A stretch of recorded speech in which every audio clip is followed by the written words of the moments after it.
কথা বলবি না, এখান দিয়ে যা, নাহলে কানের গোড়ায় দুটো থাপ্পড় মারবো। মেরে দিন। এখান দিয়ে যা, কেন ঝামেলা হচ্ছে? এখান দিয়ে যা। সেটাই তো বুঝতে পারছি। দেখুন এমনি গত রবিবার নিউ টাউনে কর্মরত মহিলা, যাকে নেটিজেনরা নিউ টাউনের দিদি বলছেন, একটি অ্যাপ বা বাইক র্যাপিডো বুক করেন। একই সময়ে তিনি হয়তো একাধিক বাইক বুক করেছিলেন। ওই র্যাপিডো চালক প্রায় 2 কিলোমিটার দূর থেকে তার পিক আপ লোকেশনে পৌঁছানোর পর মহিলা রাইডটি বাতিল করে দেন। এই নিয়ে চালক যখন লাইভ ভিডিও অন করে ওই মহিলাকে প্রশ্ন করেন, তখন মহিলা রেগে গিয়ে চালককে অত্যন্ত দুর্ব্যবহার এবং গালিগালাজ করেন। মহিলার দাবি ছিল অফিসে লগ ইন করার তাড়া থাকায় সকাল 10:30টার মধ্যে এবং লেট হয়ে যাওয়ার কারণে তিনি মেজাজ হারিয়ে ফেলেছিলেন।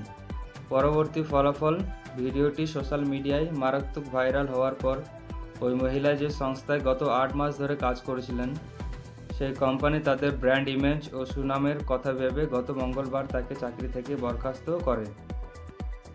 ঘটনার পর থেকে অ্যাপ বাইক চালকদের একাংশ এবং সাধারণ মানুষ নিউ টাউনে ওই মহিলার আবাসন বা বাড়ির সামনে ভিড় করে বিক্ষোভ দেখাতে শুরু করেন এবং তার ক্ষমা চাওয়ার দাবি তোলেন। পরিস্থিতি এতটাই উত্তপ্ত হয়ে ওঠে যে মহিলাকে কার্যত গৃহবন্দী হতে হয়।